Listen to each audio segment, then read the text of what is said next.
On August 28th, 2026, we have a lunar eclipse. I consider this one of the more important eclipses that we've had in recent years. A couple of reasons for this. One is that this is the last eclipse that's happening in tropical Pisces. It's the last eclipse that's falling in the Dacia. So for the past year and a half or so, we've had a series of eclipses falling in these signs. And this is the final one. So the final one is like, okay, this is when you're going to finally finish off what we've been developing, working on in that sign. Okay, so that alone makes it an important eclipse. Also, it becomes important because the degree of the eclipse is at 451 of its sign, and Pluto, Uranus, and Neptune are all very close to that degree, with Neptune being at 345 degrees of its sign, Pluto being at 335 of its sign, and Uranus being at 537 degrees of its sign. So they're all very, very close to that moon's degree, which is getting eclipsed. So that means an eclipse with a lot of intense changes. And so anything getting hit by this, any countries getting stimulated by this eclipse strongly, you're going to see really deep, big changes. So I really consider it a very, very important eclipse. And I've kind of been having my eye out on this one for a while, saying, yeah, this is going to be a huge eclipse. Okay? Now, it's a lunar eclipse. So as the moon goes from waxing, from new moon and waxes to the full bright moon, that's us kind of going down the road of our life with this trajectory of, I'm going to have this fulfillment, this full moon. I'm going to have this happiness, this joy, this good something. I'm going to have this nice experience. And we work in life with that premise, as I'm doing this, to get this fulfilling experience, to get my happiness. And every month, then, we have this cycle of new moon to full moon. And at full moon, we get to experience our fulfillment. At new moon, we sort of reset towards the next fulfilling thing we're focusing on. Now, when an eclipse happens, at that point of full moon, all of a sudden the moon is gone. It gets the eclipse, it disappears. So what this symbolizes is we're working towards this long-term fulfillment. Eclipse cycles are 18 years long, 18 years and 10 days actually. So it's a long cycle of, I'm trying to be fulfilled in this way, these are my goals, this is how I'm going to do it, this is what's going to give me that fulfilling, worthwhile experience. Then we get to the eclipse, and all of a sudden, it's eclipse, it's all gone, all the fulfillment is over. Now, it doesn't really mean all the fulfillment's over. What it means is the person recognizes where the fulfillment is lacking. So, the darkness of the eclipse, where all of a sudden the moon disappears, that's us experiencing where's the fulfillment lacking. I set myself down this trajectory, and it's this fulfilling, and what's missing. So lunar eclipses are very much about finding the missing part, why we're not fulfilled. Okay?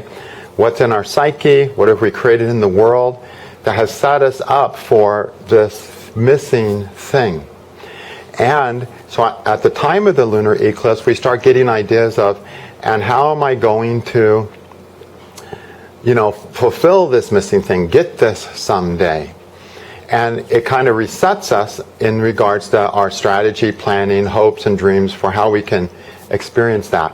Now, when a lunar eclipse happens, we might just start percolating within ourselves, wow, I'm going down this trajectory and this is missing. I didn't expect this to be missing.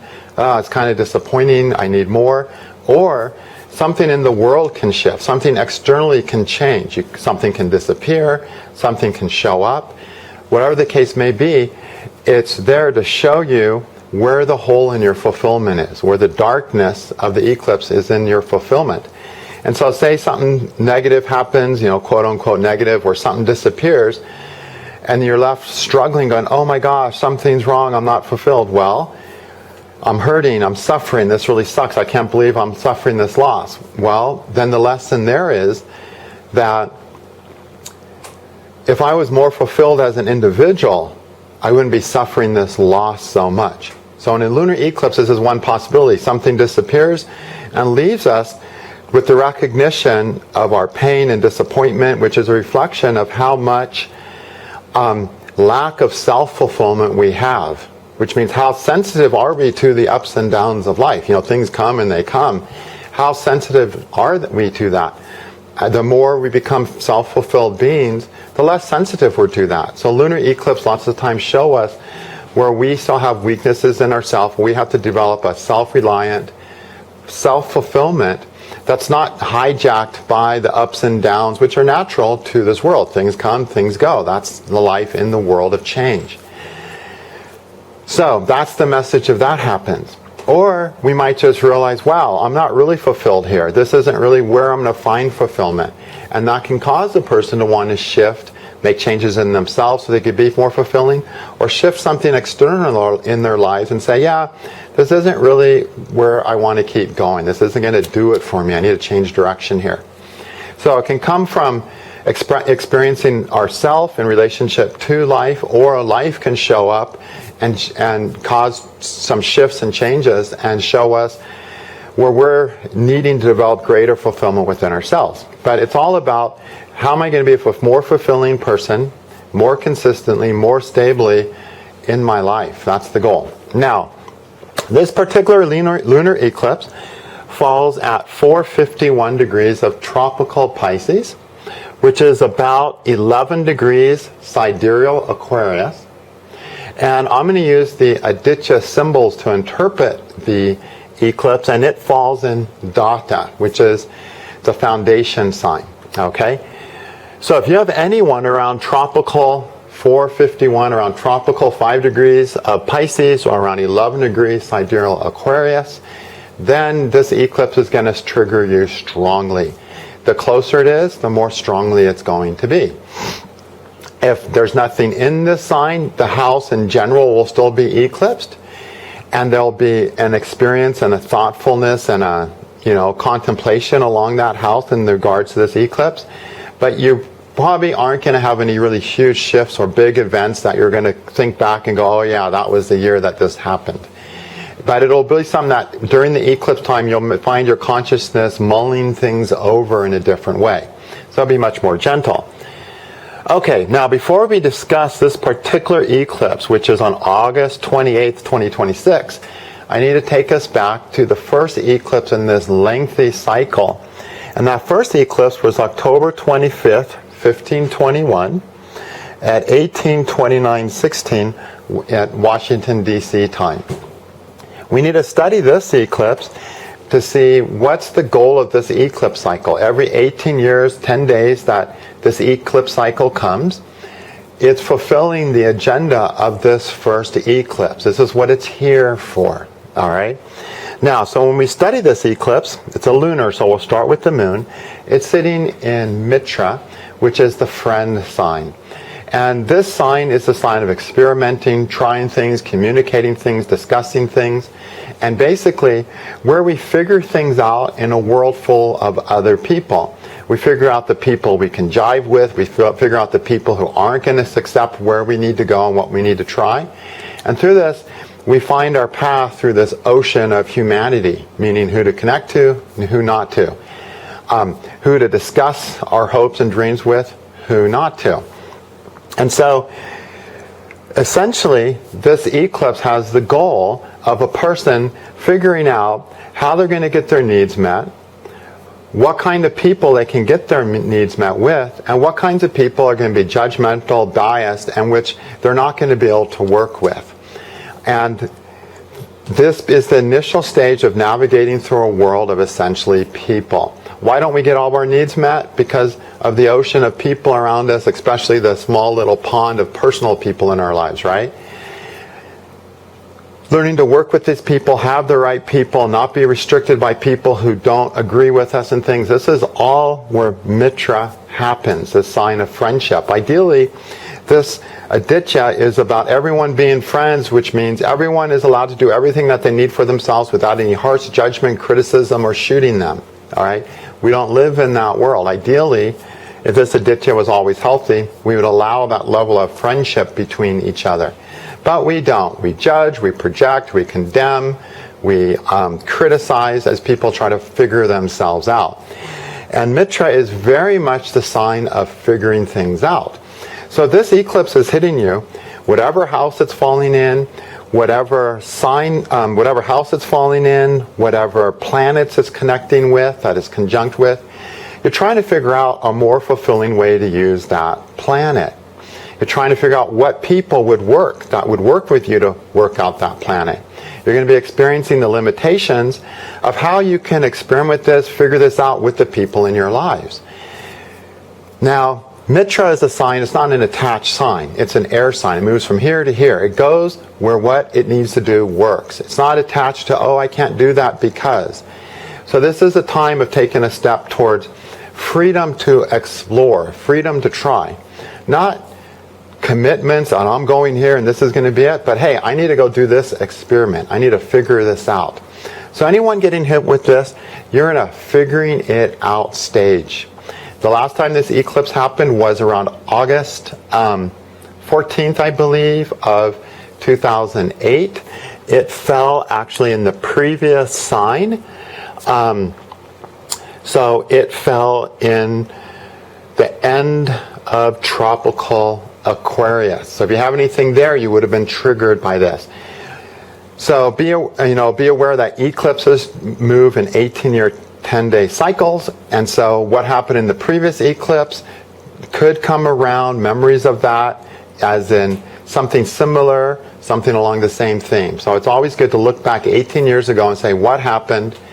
Was I getting triggered? So we can kind of set ourselves up and be prepared for what can I expect this time. So that's the homework everyone needs to do for themselves. All right, so it's an experimentation eclipse. Now, because Uranus is with the moon, the need for experimentation becomes stronger. However, the moon and Uranus are very far apart. In fact, in this original eclipse cycle, they are, where are they? Okay. Okay, they're 22 degrees apart about. So this is not a really strong Uranus quality eclipse, which means it's not going to create an overt, radical change of direction. Oh, I need to experiment this and my whole life is going to change and nothing's stopping me and I'm excited about this and I know I have to do. No, it won't be so loud. It'll be more subtle. There's this feeling of, yeah, I need to start experimenting this. I need to start trying this, but I'm not going to overturn my whole life for it. I don't need to, I'm not in jail where I can't experiment this, but I need to pay more attention. And so it's like a gentle, more needs to be developed. I have to figure out, more the real right things for me, but it's going to be done, a lot of it through my own observation, my own thinking of myself. I'm not going to be telling everyone else about it. I won't be making huge moves that when people look, they go, wow, they just went Uranus, meaning they just changed their life radically and in an excited, I need to do this way. Pluto, of course, can change a person's life radically, but not because of an eagerness and an anticipation and excitement. It does it because the hammer comes down and breaks something. But from the Uranus point of view, this eclipse cycle is relatively gentle, where the new things coming up will be things person's going to be contemplating, thinking about, mulling over themselves, and not be too loud about. But realize anyone, including yourself, being hit with this eclipse, yeah, you're going to be thinking about big changes in your life. Okay, you're going to be thinking, wow, this radical thing, I would really like this, but I'm not going to do it. But sure, I'm thinking about it and learning what I could from thinking about this lifestyle, and I'll play with it, but not the whole, big Uranus explosion of changing everything. Okay? All right, now, the planets that are close to the moon's degree in this original eclipse are Neptune, Saturn, and Pluto. All right? So starting with Saturn being close to this eclipse degree, and it's a 90-degree square aspect, shows that the need for experimentation is going to be restricted. So anyone getting hit with any of these eclipse cycles, you're going to have a need for experimentation, but Saturn's going to say, but you can't.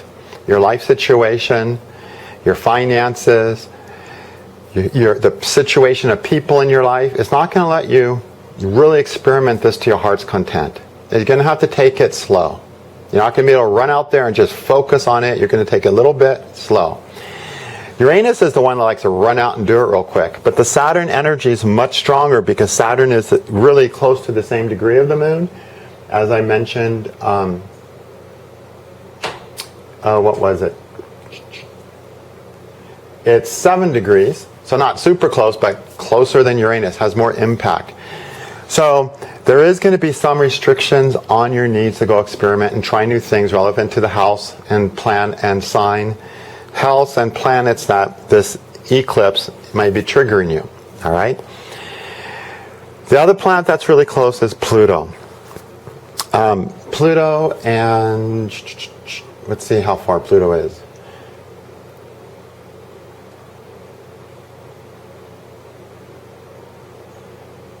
Okay, Pluto's just almost 8 degrees, and Neptune is sitting very close at just under a degree.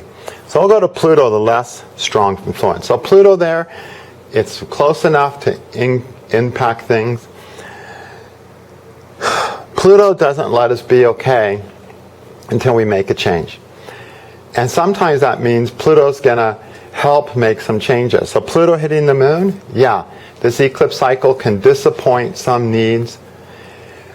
And that's going to cause you to recognize where you're missing a lack of fulfillment. To do expect some disruption. It's not the most radical disruption in this eclipse cycle, but some disruption to where you're getting your fulfillment, your emotional fulfillment. But it should come with an awareness, because this is a trine, that I kind of am okay with this because I want to explore more. And this thing getting a little disrupted is going to allow me to explore more, think about things more, consider new possibilities. You should have that consciousness with the Pluto. So you have the limitations of Saturn where you can't jump into things fully. Your life situations will be a little restrictive. But some things, on the other hand, will come along to free you up, the Pluto. And also, if you don't follow up on certain things that you need to explore and follow up on, you can find yourself getting pretty intense. You know, Pluto's one of these things that it can happen from the outside where something breaks and it's gone and we have to deal with it. Or there's something inside of ourselves that says, no, I'm going to break this thing and I have to break it, and that's going to cause me to shift this in my life. And if we don't, we sit there moody, simmering, angry, frustrated. So we kind of have to go with the Pluto force, all the outer planet force we're supposed to go with. So what's inside of you that you might have to break and right, gosh, I'm not going to play this game in myself anymore. I'm not going to follow this way in myself anymore. And you kill that restrictive factor. You need to do it. All right? But that can be intense and hard. If not, you find yourself being in a bad space. And if we don't work with Pluto consciously, what happens, we get into a bad, moody state, and then we eventually blow up on something and disrupt it by blowing up on it. We want to disrupt it by being clear, conscious, communicative as much as possible. All right, so we do have, to some degree, all the outer planets in this original eclipse. Oh, I didn't talk about Neptune. Neptune's the closest. Neptune, the closest, when it comes to a lunar eclipse, makes it really easy for the person to imagine the full potential they're capable of. I could really enjoy this. I could really experience this. This would make me, wow, so happy. So this eclipse can give a taste of something that's like, yeah, this would work for me. And by taste, I mean just a little taste and maybe a little smell. Neptune's job is to make us aware of our potential. I could be experiencing this. But it's important to remember that Neptune is only potential. It's going to take you decades, maybe lifetimes, to achieve the full level of that potential. But by giving us a taste of what we could experiencing, Neptune helps us move forward. Where we make mistakes with Neptune is if we taste some potential and we think that's just how life's going to be and it's going to last like this forever. No. Neptune's just this vision, a little experience of potential that we could be living. In an ideal situation, if life was perfect, or this was perfect, the job, the relationship, whatever was perfect. But it's not going to be perfect. We live in this material world. But it helps us see where we need to go forward. So if you're getting hit by this eclipse, experience something that makes you realize how much better life could be in respect to the house and planets that this lunar eclipse is falling in. But you're not going to be able to achieve that right now. It's going to take work, effort, self-development to the point that you can get to the point where you can fully experience that, fully to the wonderful state that Neptune is showing you. Neptune is like when an artist sits down to create something. In his mind, he has this amazing vision of what he's going to create. This is the potential for his creation. But the minute he has that vision, it doesn't manifest. He has to diligently work, do the art, develop his, art project, etc. for how long it takes until it gets done. And then it's the way it is. It's never going to be the same as that potential. That's how Neptune works. So in the area of life that's getting eclipsed, you'll be able to see the potential. You're going to work towards that potential. And it's never going to work out to the image you had. But it could work out if you are diligent to as close as possible to the image, as fulfilling as possible to that. People say Neptune deceives, but that's because we expect this potential to manifest just like that. That would be like an artist being considered a failure when he envisions something, and when he does it, it's not exactly the same. It's never the exactly same, and that doesn't make the artist a failure. Same in our life. Neptune is not a failing transit when it doesn't come out exactly to our vision. It's just there to give us a vision to strive for so that our life improves, our fulfillment improves. Though it's never going to achieve that full vision. All right? So we have all these planets. Now, the other planet that... All right, so those are the 4 planets that are the biggest players, with Uranus being the least strong influence. It's important to know these planets because now we know the theme. The theme is on experiencing the potential, wanting to explore potential, the Neptune theme. And the exploration comes from Mitra. And the fact that some things will be in the way to explore potential, the Pluto theme. And you'll be aware of them and need to take care of them. Or if you're not aware, and you're not even aware of the lack of fulfillment you're experiencing and the lack of fulfillment you can yourself, Pluto will mess something up, quote unquote, and now you're going to have to deal with, now that this is gone, now that I can't hold on to this, I can see the hole I've been working within myself. And then you can proceed to take care of that. Things leave to show us where we're weak, where we have a gap, right? We can hold on to something and think we have it internally, but if not, we always lose it, and then we develop in ourselves. That's what Pluto's does. That's what he does every time. Okay, so that's the general theme of this eclipse. Experimenting with our potential, experimenting where we can be more fulfilled with these themes of Saturn being a little stuck, a little slow, not having full freedom to do so, and so on, as I mentioned. Now, specifically, the current eclipse is happening at, again, 451 tropical Pisces, about 11 degrees sidereal Aquarius, and in the Aditya of Dacia, which is the foundation. Dacia is what you're standing on. It's a lunar eclipse. What's the foundation of my emotional life? What's the foundation of my fulfillment? It's the house that, the eclipse is falling in. It's the planets falling in that house, in that sign, that are indicating right now the emotional foundation for fulfillment you're dealing with. Okay? And you're going to be experimenting with that foundation. If, instead of my life being like grounded this way, what if it was grounded this way? These are the things we're going to want to experiment with.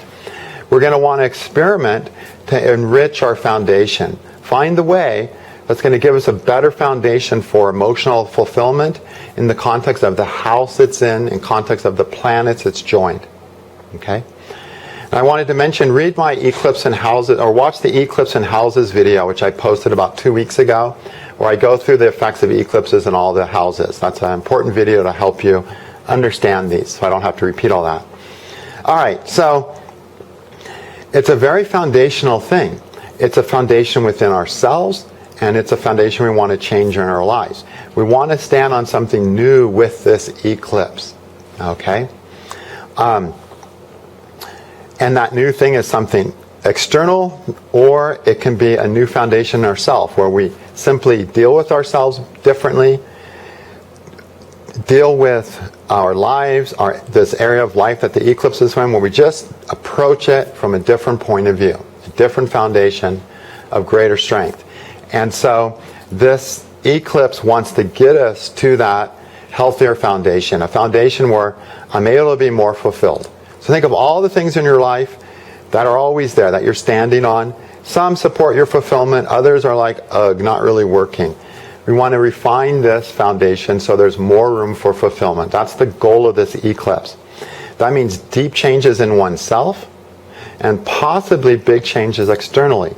It's not always external though, but it's always deep changes in oneself, because this Dacia sign very much has to do with the foundations within ourself, which we use to generate essentially everything else in our life. It's the self foundation that we're standing on from which our life manifests. So everything that we do right, everything we make mistakes on, everything we know how to do, everything we have no clue about, that's our foundation for how our life is manifesting. What's in our unconscious, sabotaging us, or the healthy affirmations of self-love we carry in our unconsciousness, those are a huge part of Dacia and the foundation for how our life is manifesting. So an eclipse here is about healing that foundation, creating a better psychological foundation, a better foundation of self-understanding, of self-appreciation, a greater foundation of personal strength to build our lives on. All right, so these are very important eclipses, and this is the last one in this sign. All right, and we've been having eclipses through there for like the last year and a half. Okay. Now, the planets that are closest to the moon, there's no planet within, are Pluto, Neptune, Uranus, Mercury, and Mars. So all three outer planets are influencing this moon. This means we really need new foundations. The moon is right between the Pluto-Neptune aspect, the Pluto-Neptune, aspect is what we call the midpoint. So it's like getting the influences of Pluto and Neptune on it, So imagine Pluto and Neptune are pulling on each other, and in the middle of that rope is the moon getting pulled, all right? And through that pull getting changing our foundation. And the degrees are, really everything's within a degree, or just a little over a degree, of being right on that moon. And Uranus over here is, squaring the moon, also right around a degree. So it's the tightest eclipse we've had in the last couple of years. Uranus, Pluto, and Neptune over this early summer got to the point where they were all really close in degree with each other. And they're still all very close within degree. And last month, Pluto and Uranus was on the 17th, I remember, of June, of July, were actually right at the exact degree. So these outer planet influences are really working together now. So the foundation is going to be a foundation that's changed by Neptune, Uranus, and Pluto, by all three. Neptune shows up and says, your life could be standing on this. This could be like the groundwork of your life, where you're working from, your day-to-day opportunities, what your life is standing on that you can live from.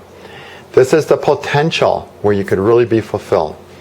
Pluto's going, we have to tear some shit down that's just not working. If you don't know it, it's going to hurt. And if you do know it, you're going to consciously go for it.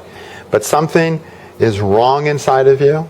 Something is wrong in your life that's limiting you, restricting your fulfillment. We really have to change that foundation. And Uranus is saying, I just can't wait for this change. I really need a breakthrough. I really need a shift. Something in me needs to live more. Any of these forces alone can cause a degree of transformation. When all three of them are there, which rarely happens, and here we have all three around a degree away from the moon, then we have huge shift. So if you're getting hit by this eclipse, especially if it's a close aspect, yes, expect your foundation to change in that house, in that area of life, in very important ways. where your needs, your expectations, how you want to be fulfilled in that area of life will never be the same again. It's going to really change. You're going to have a vision. You're going to be willing to do the hard, painful stuff required to get there. And you're going to be just, I need this. Nothing's holding me back. The Uranus quality of I really need to go for this. So, radical transformation on how you're going to re-establish in your internal and external foundation so that you can be a more emotional, fulfilled being in respect to the house and planets that this eclipse falls in. And part of that is going to require experimentation, meeting the right people, connecting with other people that you can do this with. All right? And what you learn in this eclipse, you won't go back on, and you won't even have an opportunity to shift it again until the next eclipse 18 years and 10 days away from this current eclipse. Well, the choices we make, the directions we make, the things we embrace, the shifts we make inside ourselves, they become dominating forces until that eclipse cycle hits again for 18 years and 10 days. And this eclipse, like I said, especially important because we have Uranus, Neptune, and Pluto all here. The foundation, it's like we wake up with this idea of who we are, what we're here to do, what's important to us. That's our Dacia foundation. How has that foundation been fulfilling your needs? The eclipse is going to show you how good. And out of that you're going to go, but this would be better, I have this vision, I have this, I'm going to do it, I have this energy to do it, because I need to, and I'm willing to break some things, end some things to make it happen. Uranus, Neptune, and Pluto all coming together.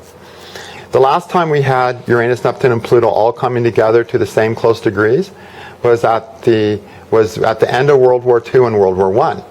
These create big changes. So yes, in the world, all these planets coming back together are also indicating times of huge change in the world. Obviously, we see the signs of this happening, very, very strongly. And they'll be close to the same degrees over the next couple of years, so it's not all going to resolve now, but it's going to be there. But getting back to the personal effects, so we have all three outer planets. When we see that, we know right away, yes, this eclipse will change your life, change you.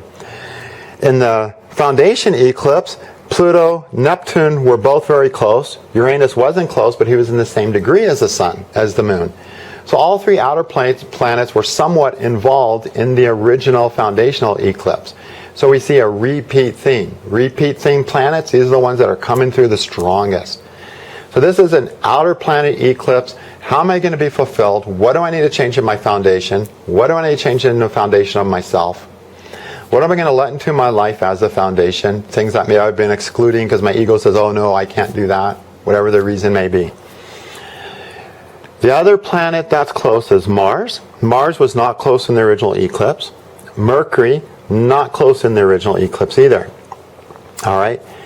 Now, Mercury was important in the original eclipse because the moon was in Mitra, which is ruled by Mercury.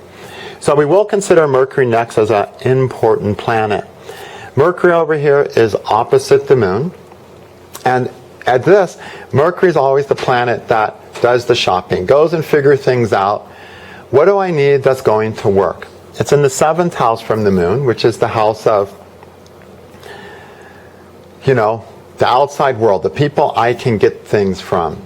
And it's so common during lunar eclipses for the Mercury to be opposite the moon, because Mercury always travels with the sun.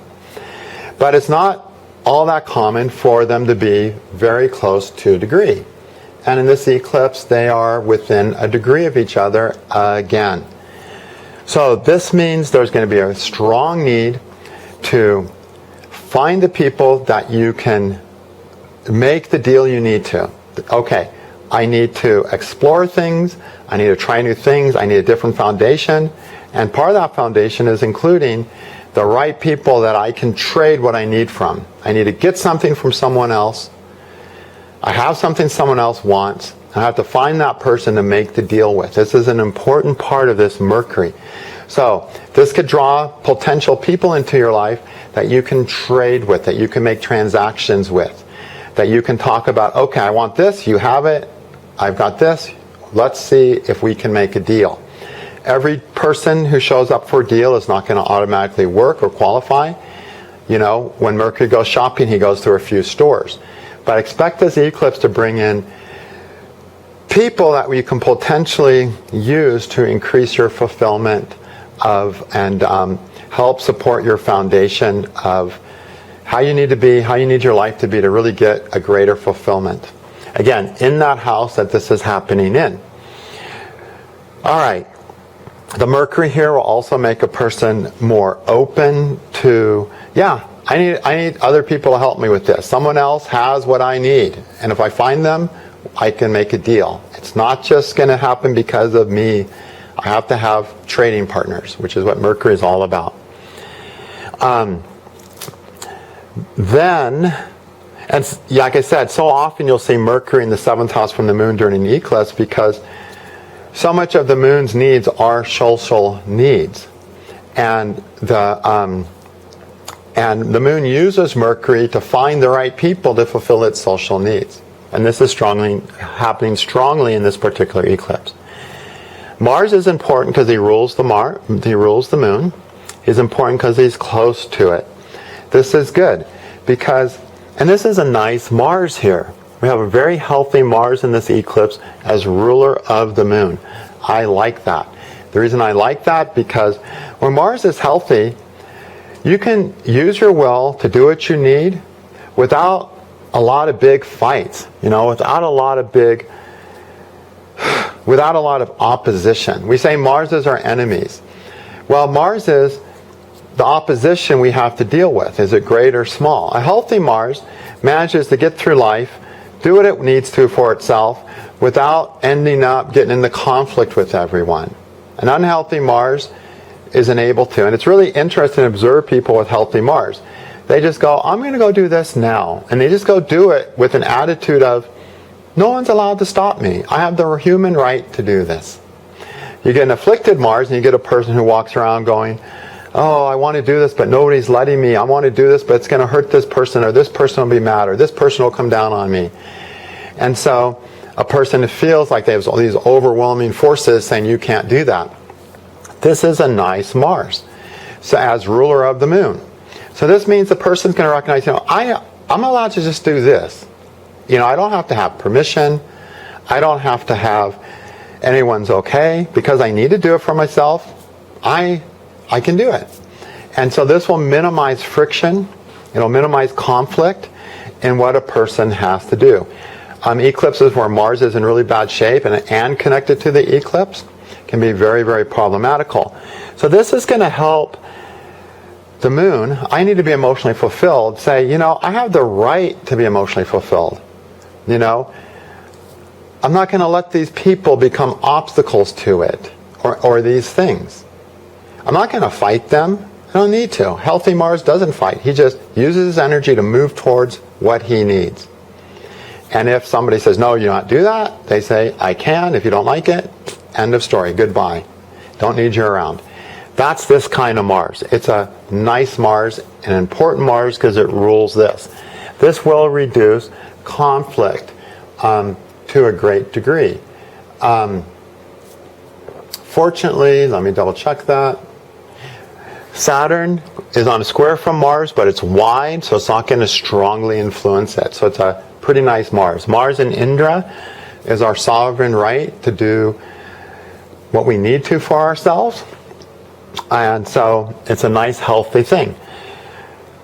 So I'm glad of that, because when you see things like Pluto involved and in an eclipse and you start getting Mars involved, it can get extremely intense, really radically difficult, negative, painful stuff happening. With this Mars, I think it's going to be a pretty gentle of a developing strength and confidence that says, I need to do this. It's going to be healthy for me. And I don't need everything in the world to go wrong for it to happen. And I don't need to kill anyone to make it happen either. So I like this part of the eclipse. In the original eclipse, what makes this process of this eclipse more difficult, when I actually like this process, I like an eclipse that creates a lot of change. like an eclipse that's happening in Dacia, the foundation. Because in our lives, we all need greater fulfillment, right? Raise your hand if you don't feel like you need greater fulfillment in your life somewhere. No one's raising their hand, right? There's always something, somewhere, you need greater fulfillment. And when the outer planets come along, our inner force, our inner spirit gets strong enough to break through all the restrictions of that fulfillment. Now, Pluto shows the things our ego is attached to that are limiting our experience of fulfillment. But we're attached to them. We have a trauma, a wound, a misidentification that says, oh, without this, I'm not going to be okay, I'm not going to be happy. It's actually a lie. So when Pluto rips something out of our lives, it's saying, you think you need this, but I'm pulling it out, and you're going to find out you're going to be better off without it. So when you understand that about Pluto, you're like, yeah, go ahead and take away what you need to. It's like having cancer, and the doctor says, we need to cut it out. And you're like, no. That's part of me. I can't get rid of it. No, cut it out, and now you're better. That's how Pluto works. So we got to let Pluto work.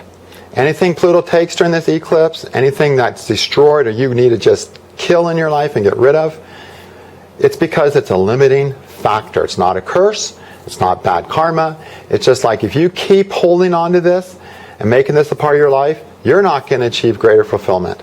Pluto is helping you with this.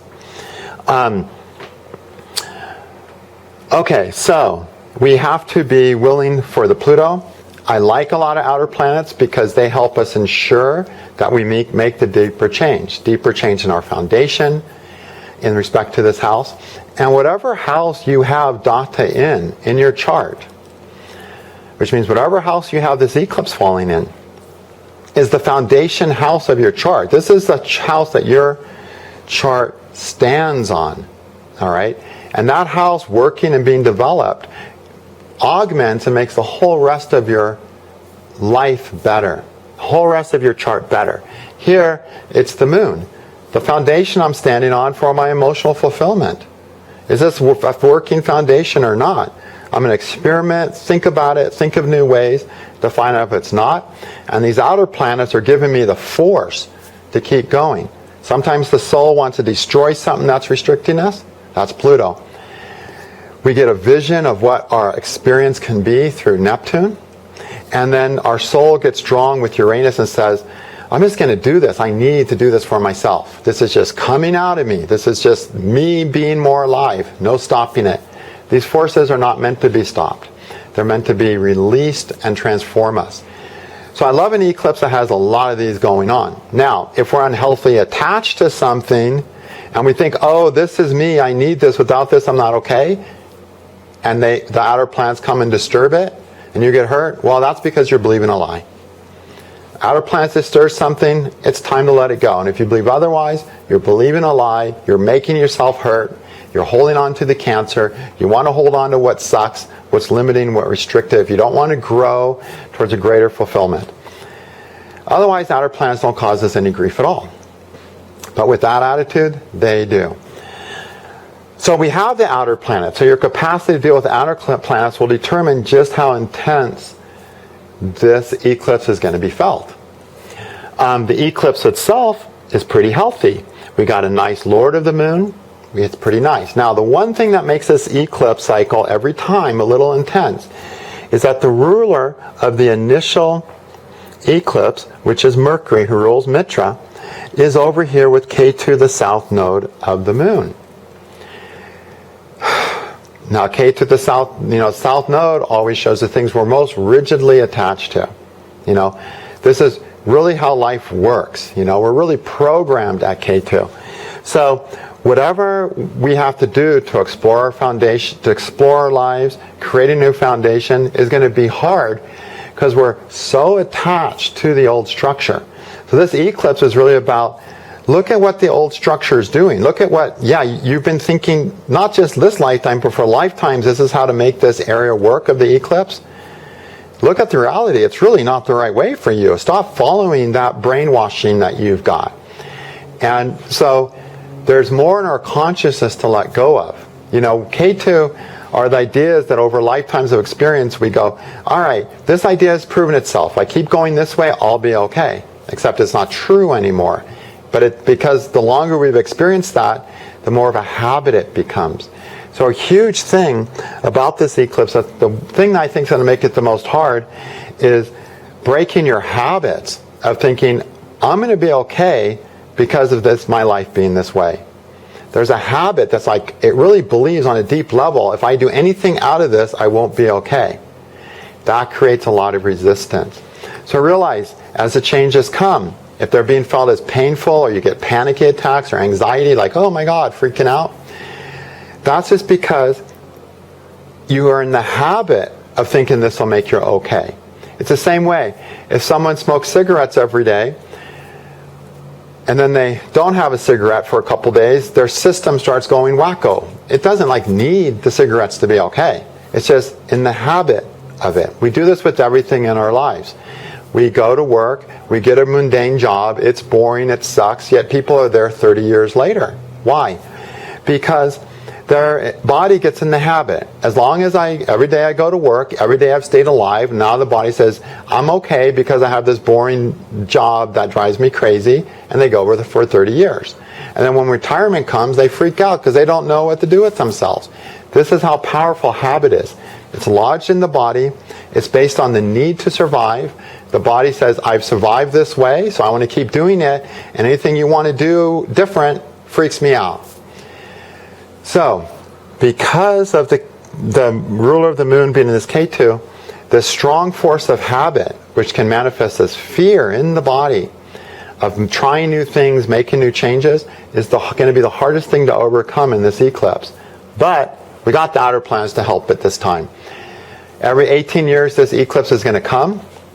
It's going to make you want to experiment, try new ways, think of new possibilities, explore new possibilities of how you can be more emotionally fulfilled where you're lacking fulfillment.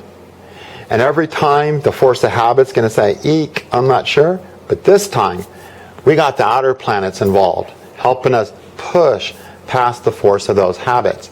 So I expect this, of all the eclipses in this cycle, to be one of the more transformative, changing eclipses. So expect the house it falls in to change, the planets it joins to change, the very way you approach those areas of life, what you're expecting, what you're willing to give, everything from the ground up, expect change.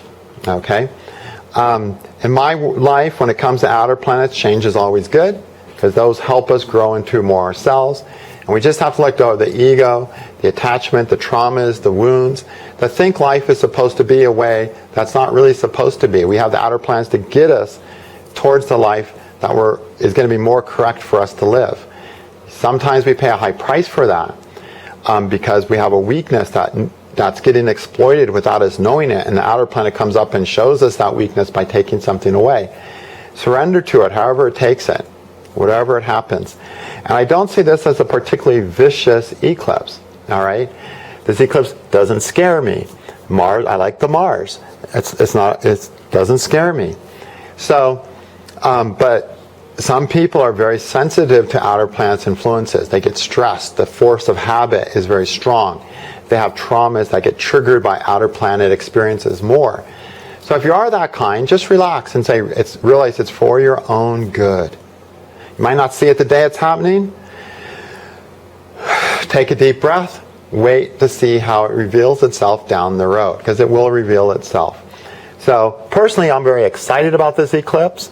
I have seen eclipses that are really scary. I had an eclipse in 2015 that made me check my longevity. I said, oh my God, this one, if I live through this one. As it is, I almost died, but I lived, as my longevity showed. So sometimes we get these really nasty, scary, oh my God, serious breakage eclipses. This is not one of them. This is a deeply transformative eclipse, and it's not necessarily going to break too much stuff. If it does create a lot of break, it's because the place it's landing in your chart is on such a bad foundation. It's like a house built on toothpicks that it's just waiting for a little wind to come over and blow it down. So if something in your chart is really weak, really poor foundation, just absolutely wrong, then yeah, this eclipse can create a more intense feeling. But otherwise, it's going to be, I would say, moderately intense, averagely intense. Nothing I would tell you guys, be careful, careful, careful. No, go live this eclipse. Okay, thank you.